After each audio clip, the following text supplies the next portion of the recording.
আল্লাহ আমাদের জন্য আপনি যেটা কল্যাণকর রেখেছেন, মঙ্গলজনক জিনিসগুলো রেখেছেন, এগুলো আপনি কবুল করেন, বলেন আমিন। যেগুলো কল্যাণকর নয়, অকল্যাণ, আমাদের জন্য বিপদ হবে, আমাদের জন্য নিজেরা ক্ষতিগ্রস্ত হবে, সন্তানেরা ক্ষতিগ্রস্ত হবে, এমন কোন অকল্যাণকর জিনিস আল্লাহ আপনি আমাদেরকে দান করবেন না, বলেন আমিন। তাহলে আমরা কেমন জাতির পিতা পেয়েছিলাম? ইব্রাহিম আলাইহিস সালাম মুসলিম মিল্লাত জাতির পিতা। গোটা মুসলিম মিল্লাতের জাতির পিতা কিরা ছিলেন? ইব্রাহিম আলাইহিস সালাম। সেই আমাদের মুসলিম জাতির পিতা যদি এই দোয়া করতে পারে, উনি শিখাই দিয়ে গেছেন, আর আমরা কেন দোয়া করতে পারবো না? গোটা মুসলিম মিল্লাত জাতির পিতা ইব্রাহিম আলাইহিস সালাম আল্লাহ তাআলা কোরআনের মধ্যে বলে দিয়েছেন, মিল্লাতা আবিকুম ইব্রাহিম হুয়া সাম্মাকুমুল মুসলিমিন। আল্লাহু আকবার। গোটা মিল্লাত মুসলিম জাতির পিতা ইব্রাহিম আলাইহিস সালাতু ওয়াস সালাম। আল্লাহু আকবার। বলে শুইনা সুবহানাল্লাহ বলেন।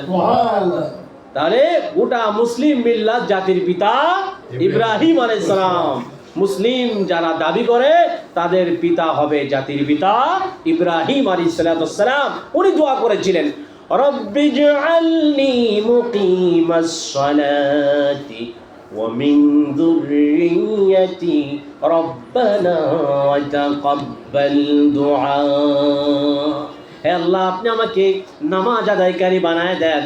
শুধু আমাকে নয়, আমার পরিবারজনের মধ্য থেকে এমন লোক পয়দা করে দাও, সৃষ্টি করে দাও, তারা যেন নামাজ প্রতিষ্ঠা করে, নামাজ কায়েম করে।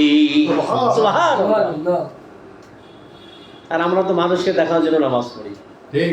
অধিকাংশ মানুষ আল্লাহ তাআলা বলেছে, ওয়াইদা কামু ইলাস সালাতি কামু কুসালা ইউরাউনান নাসা ওয়ালা ইয়াযকুরুনাল্লাহা ইল্লা কলিলা। আল্লাহ বলছে, নামাজে যখন দাঁড়ায় শৈথুল্যতার সাথে, অলসতার সাথে, এখানে চুলকায়, ওখানে টুপি ধরে টান মারে, দাড়ি ধরে টান মারে, জামা ধরে টান মারে, পায়জামা ধরে টান মারে, দুই জামা উড়াইয়া, দুই হাত উড়াইয়া নড়াচড়া করে, রুকু সিজদা করে অলসতার সাথে। এই যে নামাজে দাঁড়াইছে, মশা একটা পড়েছে, মাছি একটা পড়েছে, মনে হয় যেন ভূমিকম্প শুরু হয়ে গেছে, ঠিক কিনা? এই জন্য নামাজ এমন ভাবে পড়তে হবে, নামাজ যেমন পড়েছিলেন হযরত আলী রাদিয়াল্লাহু তাআলা আনহু। শরীরের ভিতরে, পায়ের ভিতরে তীর বিদ্ধ হলো, তবু আলী রাদিয়াল্লাহু তাআলা আনহু নামাজ ছাড়লেন না। আল্লাহু আকবার। এমন লম্বা সিজদা দিলেন নামাজের মধ্যে, আল্লাহ তাআলা আল্লাহর হুকুমে আল্লাহ তাআলা কি করলেন, আল্লাহ কুদরতি ভাবে আলী রাদিয়াল্লাহু তাআলা আনহুর পায়ের তীর বিদ্ধ হওয়া ওই তীরকে এমন ভাবে খুলে নিলেন, আলী রাদিয়াল্লাহু তাআলা টের পেলেন না। আল্লাহু আকবার। কেমন নামাজ পড়েছিলেন হযরত আব্দুল্লাহ ইবনে আব্বাস রাদিয়াল্লাহু তাআলা। হযরত আব্বাস রাদিয়াল্লাহু তাআলা কেমন নামাজ পড়েছিলেন? উনি চোখে রোগে আক্রান্ত হয়েছিলেন। তা চিকিৎসকের কাছে যায় বলতেছে, হে ডাক্তার, আপনি আমাকে একটু পরামর্শ দেন, কি করা যায়, চোখে তো এই সমস্যা। তো চিকিৎসক বললেন যে আপনি 5 দিন, কয়দিন? 5 দিন বা কিছুদিন জমিনে সিজদা করবেন না। নামাজ পড়তে নিষেধ করেন নাই, বলছে আপনি কোনো উঁচু জায়গা, কাঠ বা কোনো উঁচু স্থানে আপনি সিজদা দিবেন, নামাজ ছাড়তে বলেন নাই। কি বলছে? মাটিতে, জমিনে সিজদা দিবেন না কয়েকদিন। কিতাবের ভিতরে আছে 5 দিন বা কয়েকদিন। বলছে যে আপনি 5 দিন জমিনে সিজদা করবেন না, কোনো উঁচু জায়গা, উঁচু স্থানে সিজদা দিবেন। কারণ চোখে ব্যথা হলে, রুকু সিজদায় গেলে কি মনে হয় যেন চোখ খুলে পড়তেছে, এমন মনে হয় না? তাই আব্বাস রাদিয়াল্লাহু তাআলা আনহুকে চিকিৎসক বললেন আপনি 5 দিন কোনো উঁচু জায়গা সিজদা করবেন। হযরত আব্বাস রাদিয়াল্লাহু তাআলা আনহু কি বলেছিলেন? বলে, আল্লাহর কসম করে বলছি, জানিয়া শুনিয়া কেউ যদি এক ওয়াক্ত ফরজ নামাজ ছেড়ে যায়, কাল কিয়ামতের ময়দানে আল্লাহ তাআলা তার উপরে রাগান্বিত হবে। সুতরাং আমি আল্লাহর কসম করে বলতেছি, আমার চোখ যদি নষ্ট হয়ে যায়, আমি জমিনে সিজদা না দিয়ে থাকতে পারবো না। উনি ডাক্তারের পরামর্শ নিলেন না, যেভাবে নামাজ পড়তেন পূর্বে, তখনও রানী অবস্থা, অসুস্থ অবস্থায় উনি সেভাবে নামাজ আদায় করে যাচ্ছেন। দেখা গেল হযরত আব্বাস রাদিয়াল্লাহু তাআলা আনহু আগের মতো নামাজ পড়তে পড়তে আল্লাহ তাআলা তার চক্ষু এমনভাবে ভালো করে দিলেন, আগে যেমন চোখে দেখতেন তার থেকে আরো পরিষ্কার সুন্দর পৃথিবী দেখতে পারে। সুবহানাল্লাহ। তারা কেমন নামাজ পড়েছে, সাহাবাগণ কেমন নামাজ পড়েছে। এক সাহাবী বাগানের ভিতর নিজ বাগানে দাঁড়িয়ে নামাজ পড়তেছে, বাগানের ভিতর দিয়ে হলুদ বর্ণের পাখি উড়ে যাচ্ছে, কত সুন্দর পাখি। ওই সাহাবীর নজর ওই পাখির দিকে চলে গেছে। সুবহানাল্লাহ। দেখেন কেমন, আমরা তো কেউ সামনে দিয়ে যদি হাইটে যায় তার দিক তাকায় তাই, আর রাগায় খেটা গেল না আমাদের সামনে, কথা তো বলা যাবে না, তাকানোও যাবে না। সাহাবা আজমাইনরা নামাজ পড়েছে নিজ বাগানে, তাদের নামাজ পড়ার ভিতরে তাদের বাগানে তাদের মাথার উপর দিয়ে সুন্দর হলুদ বর্ণের পাখি, সবুজ রঙের পাখি উড়ে উড়ে যাচ্ছে, ওদিকে নজর চলে গেছে। নামাজ শেষ করে ওই সময় নামাজ ছাড়ে দিচ্ছে, কয়টা নামাজের ভিতরে আবার চোখ এদিক ওদিক চলে যায়, এই নামাজ তো হবে না। তারা পুনরায় আবার নামাজ পড়ছে। নামাজ শেষ করার পরে নবীজির কাছে বলে, ইয়া রাসূলুল্লাহ, ইয়া হাবিবাল্লাহ, আজ নিজ বাগানে দাঁড়িয়ে নামাজ আদায় করতেছিলাম, মাথার উপর দিয়ে সুন্দর হলুদ বর্ণের পাখিগুলো উড়ে উড়ে যাচ্ছিল, আমার চোখের দৃষ্টি ওই পাখিগুলোর দিকে পড়েছে। ইয়া রাসূলুল্লাহ, আমি মনে করলাম আমার নামাজ তো হয় নাই, নামাজ ছুটে গেছে, কারণ নামাজ দাঁড়ানো অবস্থায় সিজদার দিকে তাকাইতে হয় গো নবীজি। আমি আমার পাখিগুলোর দিকে তাকালাম, বাগানের ভিতরের পাখিগুলা উড়ে যাচ্ছিল, তার দিকে নজরে চলে গেল। আমি নামাজ ছেড়ে দিয়ে পূর্বে সুন্দরভাবে নামাজ আদায় করলাম। নবীজি, আমি আপনার কদম মোবারকে আসছি। ইয়া রাসূলুল্লাহ, ইয়া হাবিবাল্লাহ, নামাজের ভিতরে আমার চোখের দৃষ্টি কেন উপরের দিকে গেল, পাখিগুলোর দিকে গেল? আমি এই বাগানটা আপনার পায়ের নিচে কুরবানি করে দিলাম, এটা আপনি দিনের কাজে ব্যয় করেন। সুবহানাল্লাহ।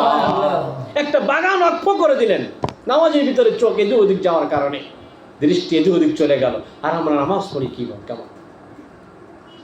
আমাদের নামাজ তাদের নামাজ এক। মাসে একটা পড়লে, মাসে একটা পড়লে ভূমিকম্প শুরু হয়ে যায়, নাউযুবিল্লাহ। কারণ কি? নামাজে যেটা পড়ি ওটা আমরা বুঝি না, নামাজের ভিতরে যেটা বলি ওটা যদি বুঝতাম আর তাহলে আমল করতাম, আমল করলে আমাদের চোখের দৃষ্টি, আমাদের নামাজ হলো হয়তো কি ধীরে স্থির ভাবে, ঠিক কিনা? এই জন্য আল্লাহ তাআলা বলছে, ওয়াইযা কামু ইলাস সালাতি কামু কুসালা ইরাউনা আন-নাস ওয়া লা ইয়াযকুরুনাল্লাহা ইল্লা কালিলা। যে তারা নামাজ ঠিকই পড়ে, সালাত ঠিকই পড়ে, মানুষকে দেখানোর জন্য, নাউযুবিল্লাহ বলে, আমি আল্লাহর শরণার্থে খুব কম লোকেই নামাজ আদায় করে। ইউরাউনান নাস, আল্লাহ বলতেছে তারা মানুষকে দেখানোর জন্য সিজদা করে, নামাজ আদায় করে, ইবাদত করে। নাউযুবিল্লাহ। ওটা আমি আল্লাহ তাআলা গ্রহণ করব না। ওয়ালা ইয়াযকুরুনাল্লাহা ইল্লা কালিলা, আমি আল্লাহর শরণার্থে, আমি আল্লাহর ভয়ে তারা খুব কম লোকেই সালাত নামাজ আদায় করে থাকে। কি ঠিক কিনা?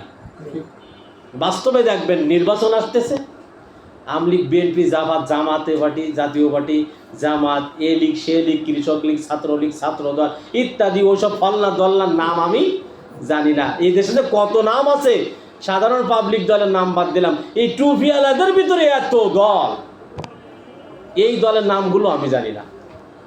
আমার এক মামা ছিল হাফেজ মাওলানা হারুনুর রশিদ, খুলনা,